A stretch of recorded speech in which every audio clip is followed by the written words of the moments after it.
out of the rout, and escaping into a wood, there laid him on the grass. Then Gwyndor said to Turin, "Let bearing pay for bearing. That ill-fated was mine, and vain is thine. For my body is marred beyond healing, and I must leave Middle-earth. And though I love thee, son of Hurin, yet I rue the day that I took thee from the orcs. But for thy prowess and thy pride, still I should have love and life, and Nargothrond should yet stand a while. Now if thou love me, leave me. Haste thee to Nargothrond and save Finduilas, and this last I say to thee, she alone stands between thee and thy doom. If thou fail her, it shall not fail to find thee. Farewell." Then Turin sped back to Nargothrond, mustering such of the rout as he met with on the way. And the leaves fell from the trees in a great wind as they went, for the autumn was passing to a dire winter. But the host of the orcs and Glaurung the dragon were there before him, and they came suddenly, ere those that were left on guard were aware of what had befallen on the field of Tumhalad. In that day the bridge over Narog proved an evil, for it was great and mightily made, and could not swiftly be destroyed, and the enemy came readily over the deep river, and Glaurung came in full fire against the doors of Felagund, and overthrew them, and passed within. And even as Turin came up, the dreadful sack of Nargothrond was well nigh achieved. The orcs had slain or driven off all that remained in arms, and were even then ransacking the great halls and chambers, plundering and destroying. But those of the women and maidens that were not burned or slain, they had herded on the terraces before the doors, as slaves to be taken into Morgoth's thraldom. Upon this ruin and woe, Turin came, and none could withstand him, or would not, though he struck down all before him, and passed over the bridge, and hewed his way towards the captive. And now he stood alone, for the few that followed him had fled. But in that moment Glaurung issued from the gaping doors, and lay behind between Turin and the bridge. Then suddenly he spoke by the evil spirit that was in him, saying, "Hail, son of Hurin! Well met!" Then Turin sprang about, and strode against him, and the edges of Gurthang shone as with flame. But Glaurung withheld his blast, and opened wide his serpent eyes, and gazed upon Turin. Without fear, Turin looked into them, as he raised up the sword, and straightway he fell under the binding spell of the lidless eyes of the dragon, and was halted moveless. Then for a long time he stood as one graven of stone, and they too were alone, silent before the doors of Nargothrond.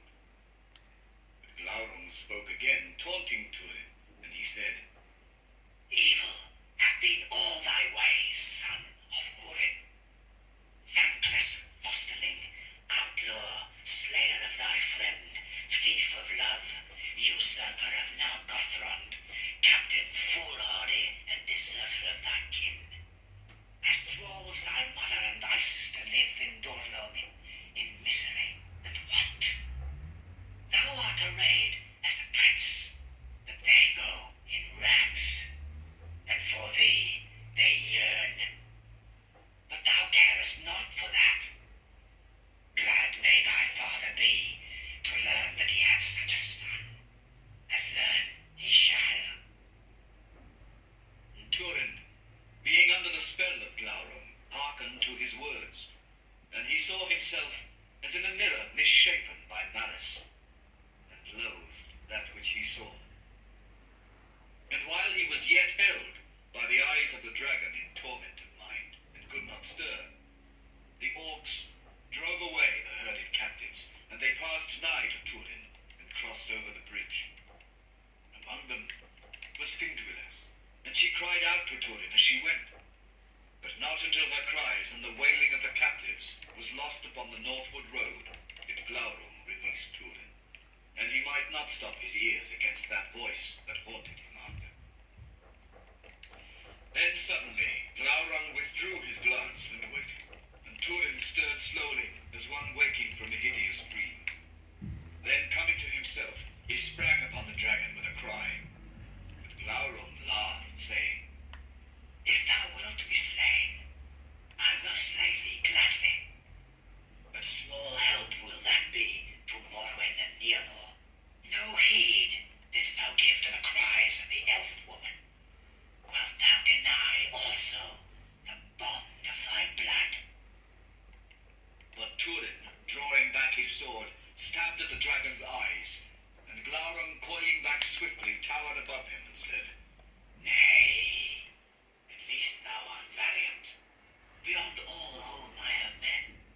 And they lie who say that we of our part do not honor the valor of foes. See now, I offer thee freedom. Go to thy kin if thou canst. Get thee gone.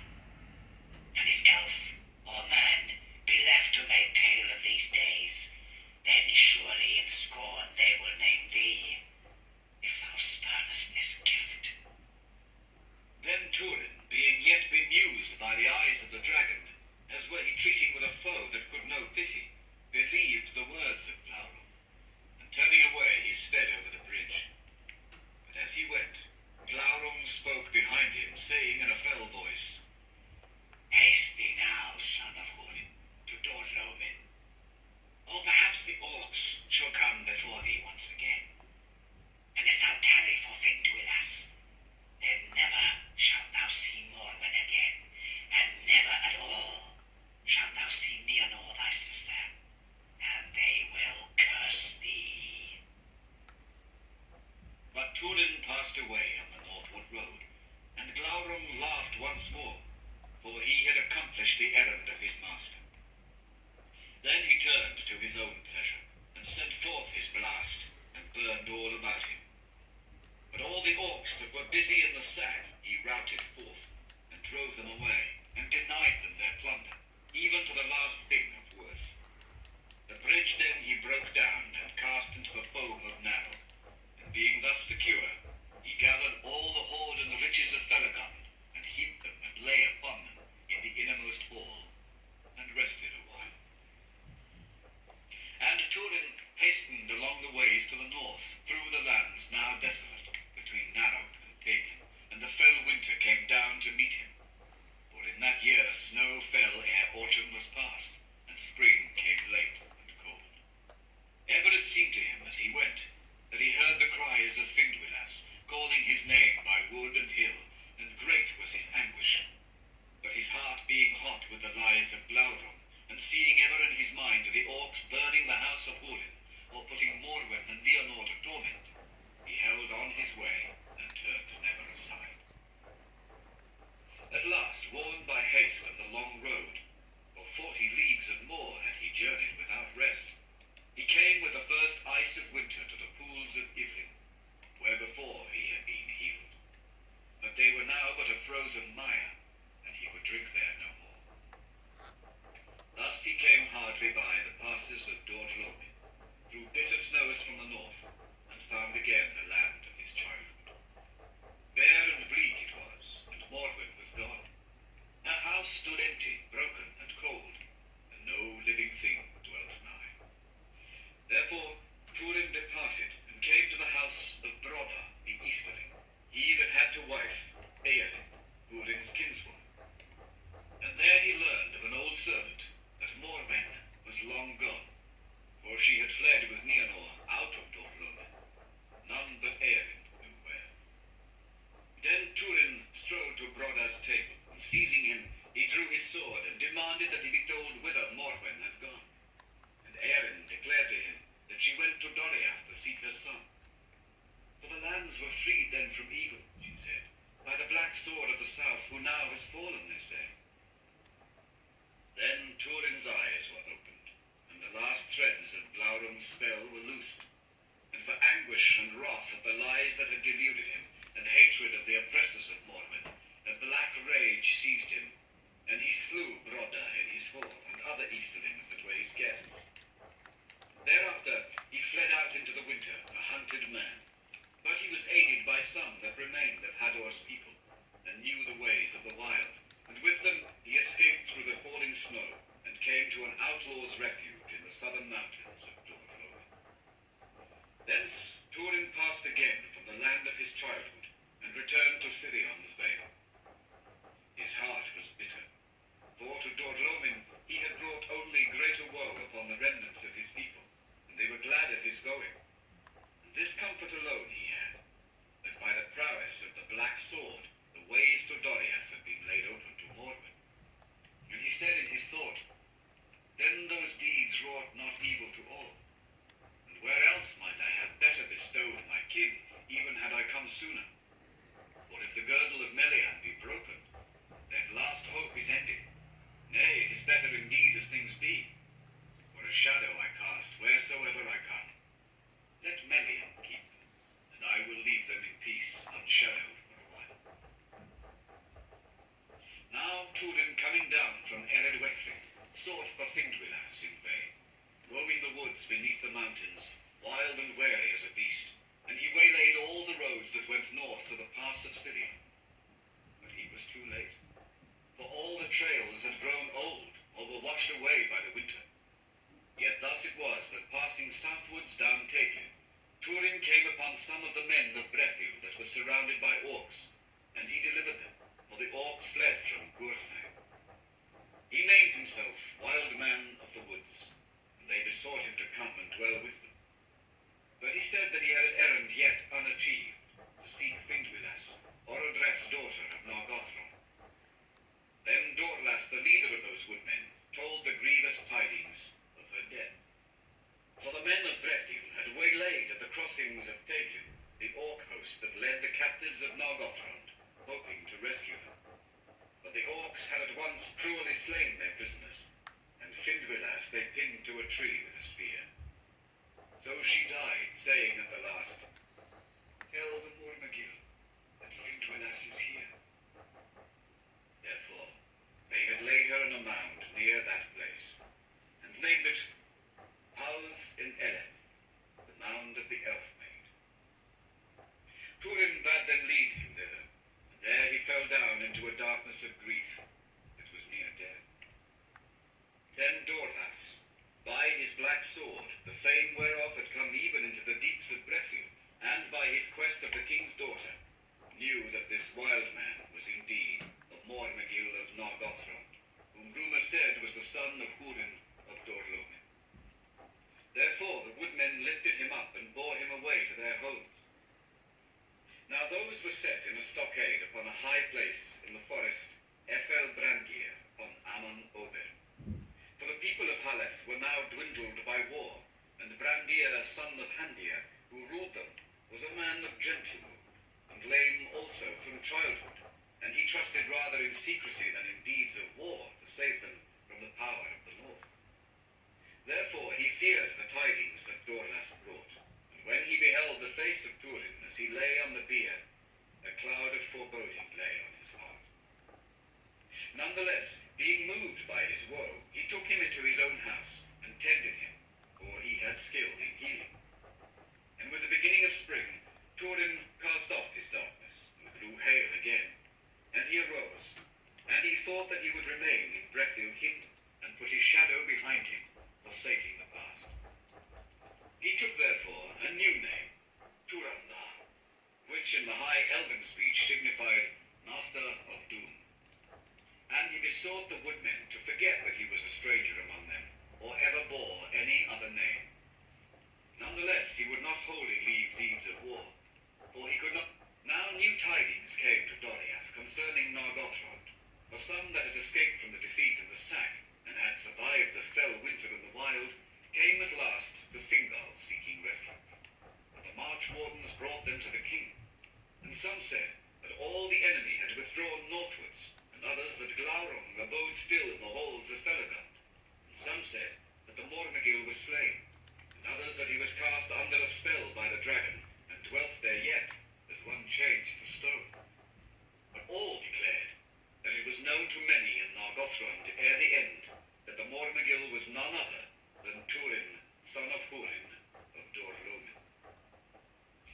Then Morwen was distraught, and refusing the counsel of Melian, she rode forth alone into the wild to seek her son, or some true tidings of him. Thingol therefore sent Mablung after her with many hardy march lords to find her and guard her, and to learn what news they might. But Nienor was bidden to remain behind. Yet the fearlessness of her house was hers, and in an evil hour, in hope that Morwen would return when she saw that her daughter would go with her into peril, Nienor disguised herself as one of Thingol's people, and went with that ill-fated riding. They came upon Morwen by the banks of Sirion, and Mablung besought her to return to Menegroth. But she was fey, and would not be persuaded. Then also the coming of Nienor was revealed, and despite Morwen's command, she would not go back. And Mablung perforce brought them to the hidden ferries at the Meres of Twilight, and they passed over Sirion. And after 3 days' journey, they came to Amon Ethir, the Hill of Spies, that long ago Felagund had caused to be raised with great labour, a league before the doors of Nargothrond. There Mablung set a guard of riders about Morwen and her daughter, and forbade them to go further. But he, seeing from the hill no sign of any enemy, went down with his scouts to the Narog, as stealthily as they could go. But Glaurung was aware of all that they did, and he came forth in heat of wrath, and lay into the river, and a vast vapour and a foul reek went up, in which Mablung and his company were blinded and lost. Then Glaurung passed east over Narog. Seeing the onset of the dragon, the guards upon Amon Ethir sought to lead Morwen and Nienor away, and fly with them with all speed back eastwards. But the wind bore the blank mists upon them, and their horses were maddened by the dragon stench, and were ungovernable, and ran this way and that, so that some were dashed against trees and were slain, and others were borne far away. Thus the ladies were lost, and of Morwen indeed no sure tidings came ever to Doriath after. But Nienor, being thrown by her steed, yet unhurt, made her way back to Amon Ethir, there to await Mablung, and came thus above the reek into the sunlight. And looking westward, she stared straight into the eyes of Glaurung, whose head lay upon the hilltop. Her will strove with him for a while, but he put forth his power, and having learned who she was, he constrained her to gaze into his eyes, and he laid a spell of utter darkness and forgetfulness upon her, so that she could remember nothing that had ever befallen her, nor her own name, nor the name of any other thing. And for many days she could neither hear nor see, nor stir by her own will. Then Glaurung left her standing alone upon Amon Ethir, and went back to Nargothrond. Now Mablung, who greatly daring had explored the halls of Felagund when Glaurung left them, fled from them at the approach of the dragon, and returned to Amon Ethir. The sun sank and night fell as he climbed the hill, and he found none there save Nienor, standing alone under the stars as an image of stone. No word she spoke or heard, but would follow if he took up her hand. Therefore, in great grief, he led her away, though it seemed to him vain, for they were both like to perish, succourless in the wild. But they were found by 3 of Mablung's companions, and slowly they journeyed northward and eastward towards the fences of the land of Doriath beyond Sirion, and the guarded bridge nigh to the inflowing of Esgalduin. Slowly the strength of Nienor returned as they drew nearer to Doriath, but still she could not speak or hear, and walked blindly as she was led. But even as they drew near the fences, at last she closed her staring eyes and would sleep. And they laid her down, and rested also unheedfully, for they were utterly outworn. There they were assailed by an orc band, such as now roamed often as nigh the fences of Doriath as they dared. But Nienor in that hour recovered hearing and sight, and being awakened by the cries of the orcs, she sprang up in terror, and fled ere they could come to her. Then the orcs gave chase, and the elves after, and they overtook the orcs and slew them ere they could harm her. But Nienor escaped them, for she fled as in a madness of fear, swifter than a deer, and tore off all her clothing as she ran, until she was naked. And she passed out of their sight, running northward. And though they sought her long, they found her not, nor any trace of. And at last Mablung, in despair, returned to Menegroth and told the tidings. Then Thingol and Melian were filled with grief. But Mablung went forth and sought long in vain for tidings of Morwen and Nienor. But Nienor ran on into the woods until she was spent, and then fell and slept and awoke. And it was a sunlit morning, and she rejoiced in light as it were a new thing, and all things else that she saw seemed new and strange, for she had no names for them. Nothing did she remember, save a darkness that lay behind her, and a shadow of fear. Therefore she went warily as a hunted beast, and became famished, for she had no food and knew not how to seek it. But coming at last to the crossings of Teglin, she passed over, seeking the shelter of the great trees of Brethil, for she was afraid, and it seemed to her that the darkness was overtaking her again, from which she had fled.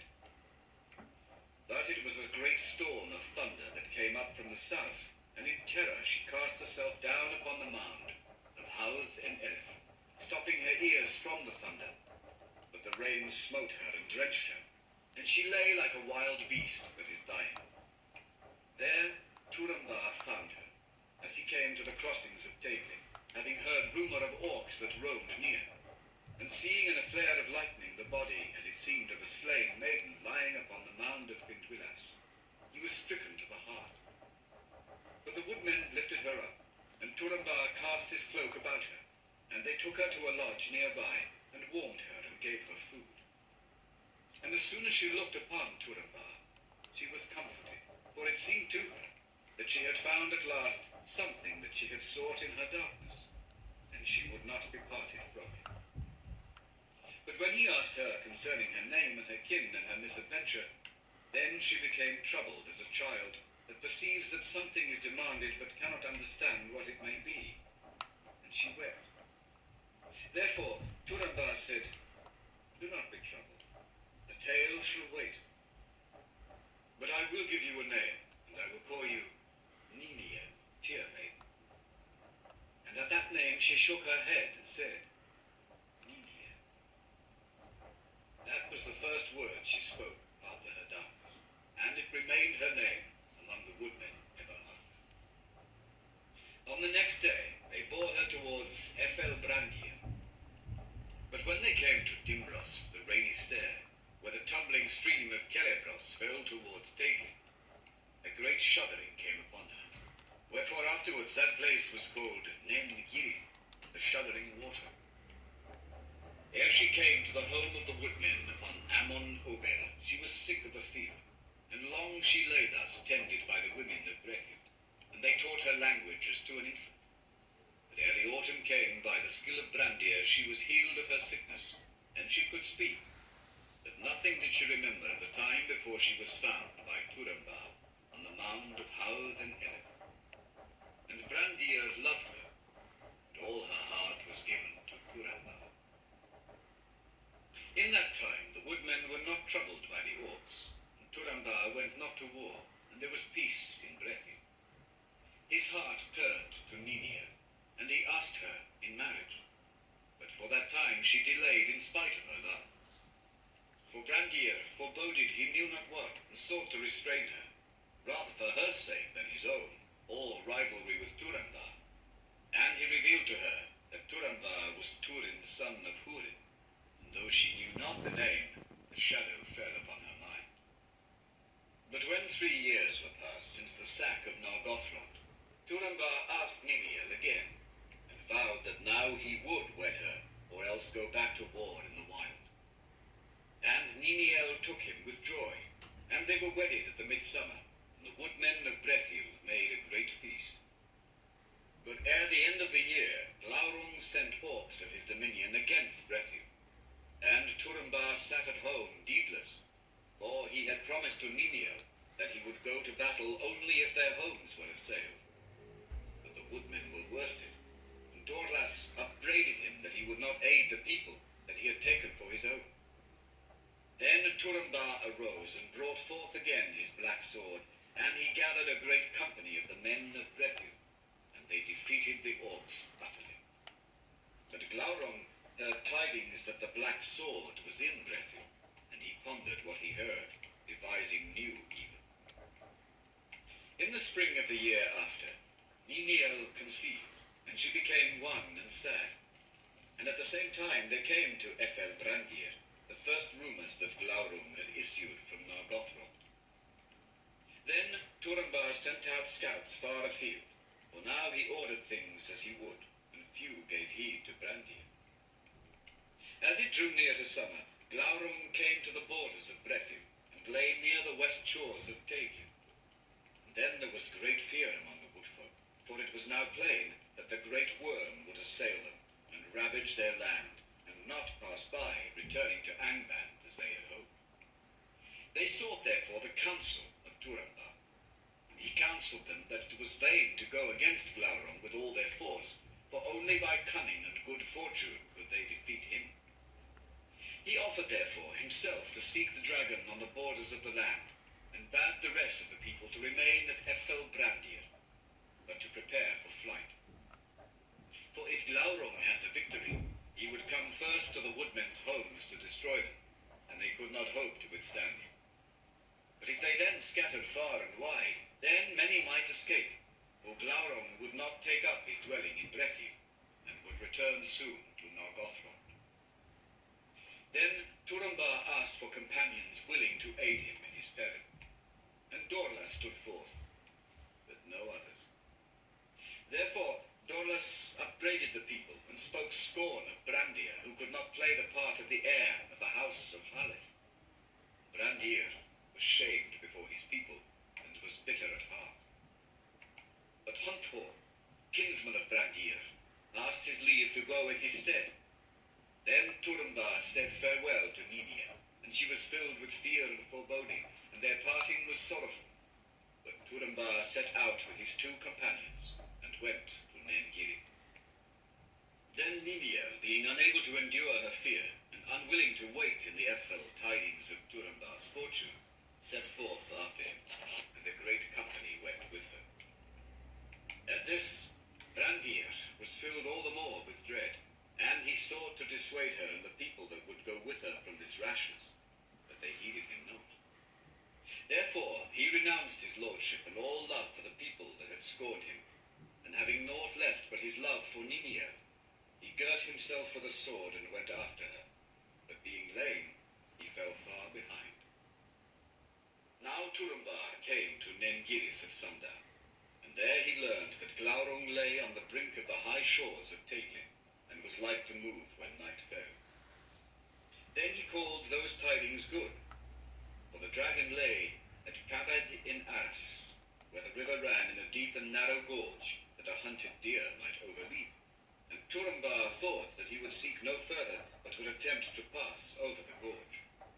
Therefore he purposed to creep down at dusk, and descend into the ravine under night, and cross over the wild water, and then to climb up the further cliff, and so come to the dragon beneath his guard. This counsel he took, but the heart of Dorlas failed when they came to the races of Teign in the dark, and he dared not attempt the perilous crossing, but drew back and lurked in the woods, burdened with shame. Turambar and Hunthor nonetheless crossed over in safety, for the loud roaring of the water drowned all other sounds, and Glaurung slept.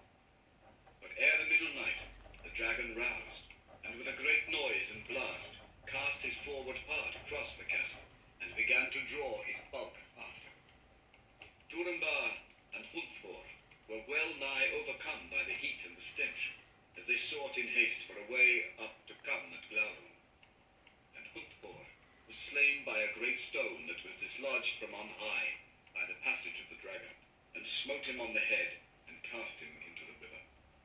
So he ended, of the house of Haleth, not the least valiant. Then Turambar summoned all his will and courage, and climbed the cliff alone, and came beneath the dragon.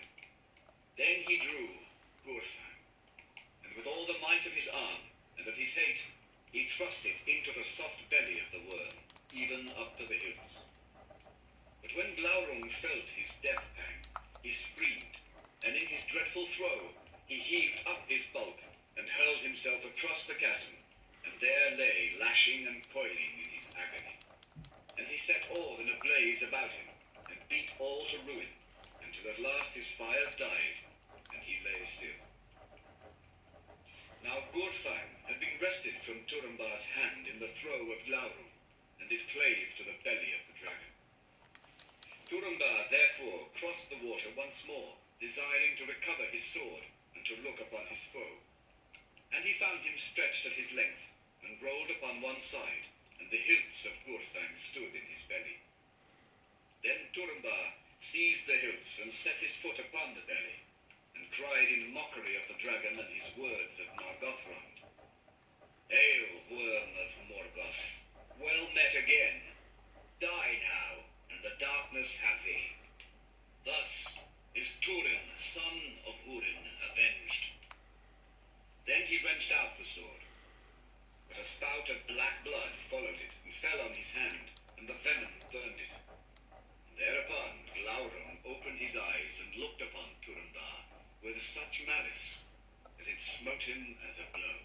And by that stroke, and the anguish of the venom, he fell into a dark swoon, and lay as one dead, and his sword was beneath him. The screams of Glaurung rang in the woods, and came to the people that waited at Nengirith. And when those that looked forth heard them, and saw afar the ruin and burning that the dragon made, they deemed that he had triumphed, and was destroying those that assailed him. Niniel sat and shuddered beside the falling water, and at the voice of upon her again, so that she could not stir from that place of her own will. Even so Brandir found her, for he came to Nengirith at last, limping wearily. And when he heard that the dragon had crossed the river, and had beaten down his foes, his heart yearned towards Niniel in pity. Yet he thought also, Turambar is dead, Niniel lives. Now it may be that she will come with me, and I will lead her away, and so we shall escape from the dragon together. After a while, therefore, he stood by Niniel, and he said, Come, it is time to go. If you will, I will lead you. Then he took her hand, and she arose silently, and followed him, and in the darkness none saw them go. But as they went down the path to the crossings, the moon rose, and cast a grey light on the land. And Niniel said, Is this the way? And Brandir answered that he knew no way save to flee, as they might, from Glaurung, and escape into the wild. But Niniel said, The black sword was my beloved and my husband. To seek him only do I go. What else could you think? And she sped on before him. Thus she came towards the crossings of Taglion, and beheld Howth en Eleth,